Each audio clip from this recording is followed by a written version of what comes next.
কোলেচর, তুমি তো তোমার রসের কথায় আছো, আমি এইদিকে মরে যাই যাই ভাব।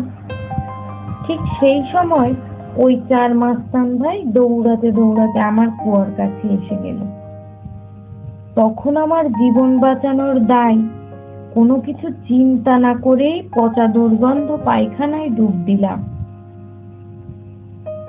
ওরা আমার দিকে ফিরেও দেখলো না। তখন আমি উপরে উঠে দেখি সমস্ত মুখে গায়ে ওই কাঁচা পায়খানা লাগানো রয়েছে। ওহ, সে কি দুর্গন্ধ তোমাকে বোঝাতে পারবো না।